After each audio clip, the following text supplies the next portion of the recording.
Hi friends, ಎಲ್ಲರೂ ಹೇಗಿದ್ದೀರಾ? ಎಲ್ಲರೂ ಚೆನ್ನಾಗಿದ್ದೀರಾ ಅಲ್ವಾ? ನಾವು ಕೂಡ ಚೆನ್ನಾಗಿದ್ದೀವಿ. ಬೆಳಗ್ಗೆ 5:30ಗೆ ಎದ್ದೆ. ಇವತ್ತು ಸ್ಯಾಟರ್ಡೆ, ಪೂಜೆ ಇರುತ್ತೆ, ಸ್ವಲ್ಪ ಬೇಗನೆ ಮುಗಿಸ್ಕೊಬಿಡೋಣ ಅಂತ ಹೇಳಿ.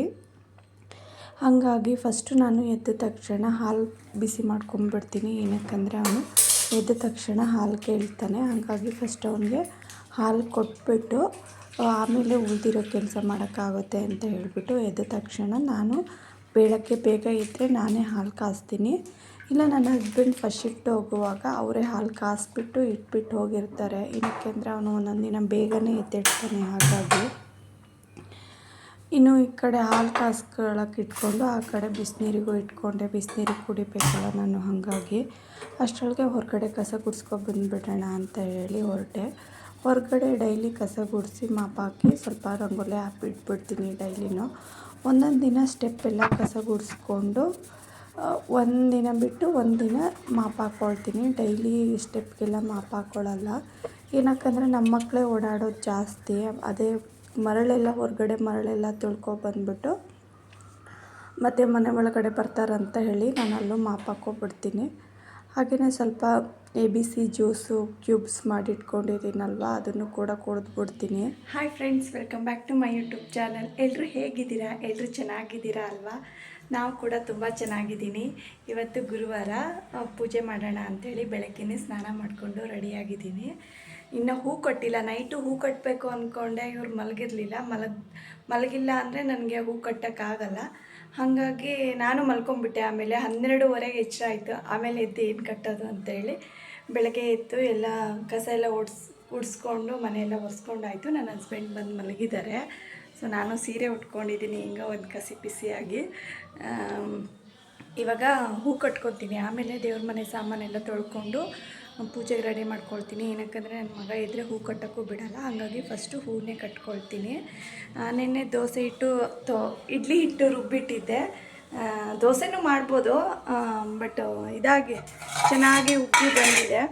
ಆಮೇಲೆ ಇಡ್ಲಿ ಮಾಡ್ಕೊಳ್ಳೋಣ ಅಂಥೇಳಿ ದೋಸೆ ಮಾಡಿ ಅದೇ ದೋಸೆ ಅಂತ ಹೇಳ್ತೀನಿ ಯಾವಾಗಲೂ. ಚೆನ್ನಾಗಿ ಉಪ್ಪಿ ಬಂದಿದೆ. ಆಮೇಲೆ ಉಪ್ಪು ಹಾಕಿಲ್ಲ, ಇನ್ನೂ ಉಪ್ಪು ಹಾಕ್ಬಿಟ್ಟು ಆಮೇಲೆ ಕಲಿಸ್ಕೊತೀನಿ. ಇವಾಗ ಫಸ್ಟು ಹೂ ಕಟ್ತೀನಿ. ಆಲ್ರೆಡಿ ದೇವಸ್ಥಾನದಲ್ಲಿ ಪೂಜೆಗೆ ಬಂದರು ಅನಿಸುತ್ತೆ. ಅಲ್ಲಿ ದೇವಸ್ಥಾನಕ್ಕೆ ನಾನು ಮಲ್ಲಿಗೆ ಹೂ ತೊಗೊಂಡು ಬಂದಿದ್ದೆ, ದುಂಡು ಮಲ್ಲಿಗೆ. ಅದನ್ನೆಲ್ಲ ನೈಟ್ ಕಟ್ಕೊಳ್ಳೋಕ್ಕೆ ಆಗಿಲ್ಲ. ಇವ್ರು ಮಲಗೋದೇ ಲೇಟು. ಅದಾದಮೇಲೆ ನಾನು ಮಲಗಿಬಿಡ್ತೀನಿ. ಹಾಗಾಗಿ ಕಟ್ಕೊಳ್ಳೋಕ್ಕೆ ಆಗಿಲ್ಲ. ಹಾಗಾಗಿ ಬೆಳಗ್ಗೆ ಎದ್ದು ಕಟ್ತಾಯಿದ್ದೀನಿ. ನನಗೆ ಕಟ್ಟಿರೋ ಹೂ ತರೋಕ್ಕೆ ಸ್ವಲ್ಪನೂ ಇಷ್ಟ ಆಗಲ್ಲ. ಯಾವಾಗಲೂ ಅಷ್ಟೇ ನಾನೇ ಕಟ್ತೀನಿ. ಮತ್ತು ನನಗೆ ಹೂಗಳು ಕಟ್ಟೋದಂದರೆ ತುಂಬ ಇಷ್ಟ. ನನ್ನ ಹಸ್ಬೆಂಡ್ ಕೇಳ್ತಾನೆ ಇರ್ತಾರೆ ಯಾವಾಗಲೂ, ಎಷ್ಟು ಕಷ್ಟ ಆದ್ರೂ ನೀನು ಹೂ ಕಟ್ಟೋದ್ರಲ್ಲಿ ತುಂಬ ಖುಷಿಯಾಗುತ್ತೆ ಅನಿಸುತ್ತೆ. ಯಾವಾಗಲೂ ಮಕ್ಕಳು ಇದ್ದಾರೆ ತಗೊಳ್ಳೋಣ ಕಟ್ಟಿರೋ ಹೂವು ಅನ್ನೋದೇ ಇಲ್ಲ ನೀನು ಅಂತ ಹೇಳಿ. ಹಾಗೆಯೇ ದೇವ್ರ ಸಾಮಾನು ಯಾವುದೂ ತೊಳೆದಿಟ್ಟಿರಲಿಲ್ಲ. ನಾನೇ ಬೆಳಗ್ಗೆ ಎದ್ದು ತೊಳೆಯೋಣ ಅಂಥೇಳಿ. ಪೀತಾಂಬರಿ ಮತ್ತು ಇದು ಇರಲಿಲ್ಲ, ಅದೇನು ಹೇಳೋಕ್ಕೆ ಬರ್ತಾಯಿಲ್ಲ ನನಗೆ. ಅದಕ್ಕೆ ನಾನು ಸ್ವಲ್ಪ ರಂಗೋಲಿ ಹಿಟ್ಟು ಮತ್ತು ಹುಣಸೆ ಹಣ್ಣನ್ನು ಕ್ಲೀನಾಗಿ ಕಲಿಸ್ಕೊಂಡು ಇಟ್ಕೊಂಡಿದ್ದೆ. ಅದರಲ್ಲಿ ಕೂಡ ಕ್ಲೀನಾಗುತ್ತೆ. ನಮ್ಮ ಮನೇಲೆಲ್ಲ ಅದರಲ್ಲೇ ತೊಳೆಯೋದು. ಹುಣಸೆ ಹಣ್ಣು ಮತ್ತು ನಿಂಬೆಹಣ್ಣಿದ್ರೆ ನಿಂಬೆಹಣ್ಣು ಹಾಕ್ಕೊಳ್ತಾರೆ. ಇಲ್ಲ ರಂಗೋಲಿ ಹಿಟ್ಟು ಅದರಲ್ಲೆಲ್ಲ ತೊಳೆದ್ಬಿಟ್ಟು ಕ್ಲೀನ್ ಮಾಡ್ಕೊಳ್ತಾರೆ. ನಾನಿಲ್ಲಿ ಸ್ವಲ್ಪ ಇದನ್ನು ಯೂಸ್ ಮಾಡ್ತಾಯಿದ್ದೆ. ಅದೇನೋ ವೈಟಿಗೆ ಪೌಡ್ರ್ ಬರುತ್ತೆ, ಅದರ ಹೆಸರು ನನಗೆ ಬರ್ತಾಯಿಲ್ಲ ಅದು. ಆಮೇಲೆ ವ್ಲಾಗ್ ಕಂಟಿನ್ಯೂ ಮಾಡೋಕ್ಕೆ ಆಗಿರಲಿಲ್ಲ. ಸಂಜೆ ಪೂಜೆ ಮಾಡಿಕೊಂಡು ಅದಾದಮೇಲೆ ನಾವು ದೇವಸ್ಥಾನಕ್ಕೆ ಹೋಗಿದ್ದು. ಸಂಜೆ ಹಣ್ಣು ಕಾಯಿ ಕೊಡೋಣ ಅಂತೇಳಿ ರೆಡಿ ಮಾಡ್ಕೊಳ್ತಾ ಇದ್ವಿ. ಬೆಳಗ್ಗೆ ಆಗಲಿಲ್ಲ, ಹಾಗಾಗಿ ಸಂಜೆ ಕೊಡ್ತಾ ಇದ್ದೀನಿ. ಹಾಕು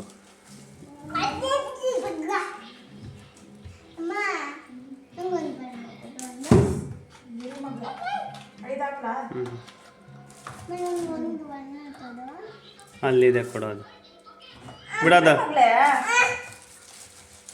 ನೋಡಿ, ಫಸ್ಟ್ ಟೈಮ್ ಈ ಬಾಳೆಹಣ್ಣು ತಂದಿರೋದಲ್ಲ ಮನೆಗೆ. ಖಂಡಿತ ಡಾಕ್ಟ್ರ್ ರೆಫರ್ ಮಾಡಿದ್ದಕ್ಕೆ ತಂದಿದ್ದದು. ಕೊಡಿ ಅಂತ ಹೇಳಿ ಧ್ರುವ್ ಕೊಡಿ, ಸ್ವಲ್ಪ ಮೋಷನ್ ಚೆನ್ನಾಗಿ ಹೋಗುತ್ತೆ ಅದು ಬಾಳೆಹಣ್ಣು. ತಗೊಬಂದಾರೆ, ನೋಡೋಣ ತಗೊಬಂದಿದ್ದು ಯಾವ ಕಲರ್ ಇರುತ್ತೆ ಅಂತ. ಒಳಗೆ ಸೇಮ್ ಕಲರೇ.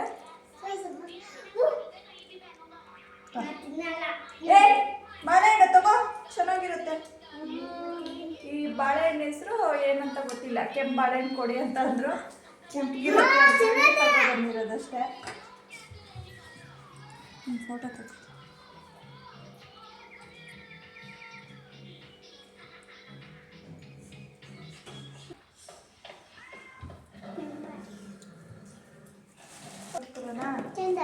ಅಲ್ಲಿಡು ನಾನು ತಿಂತೀನಿ. ಆಯ್ತಾಯ್ತು. ಆಮೇಲೆ ಹೂವು ಕೊಡೆ ಆಯ್ತು, ಕೊಡೆ ಹೂವು ಕವರಲ್ಲಿ ಎತ್ಕೊಂಡು ಹೋಗ್ಬೇಡ ಬಿಡು ಶೋಭೆ, ಆಗಲ್ಲ. ಯಾಕಾಗಲ್ಲ, ಇಷ್ಟ ಇಲ್ಲ.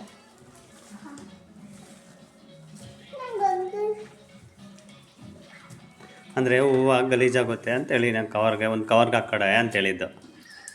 ಸಪ್ರೇಟ್ ಕವರಲ್ಲಿ ಹಾಕೋ ಹೂವನ. ಆಗಲ್ಲ ಚಿನ್ನ, ಏನಕ್ಕೆ ಗಲೀಜಾಗುತ್ತೆ? ಮತ್ತೇನು ತಗೋಬೇಕು? ಕಾಣಿಕೆ ತಗೊಂಡಿದ್ಯಾ? ಕಾಣಿಕೆ ತಗೊಂಡಿದ್ದೀನಿ. ಕಡ್ಡಿ ಕರ್ಪೂರ ಆಯಿತಾ? ಚುರ್ಬಿಟ್ಟು ಹೋಗ್ಬೇಕಿನ್ನ. ಮೈಕ್ ಹಾಕಿಲ್ಲ ಅಲ್ಲ ಚಿನಿವ? ಮೈಕ್ ಹಾಕಿದ್ಮೇಲೆ ಅವ್ರು ಬಂದಿದ್ದಾರೆ ಅಂತ ಗೊತ್ತಾಗುತ್ತೆ.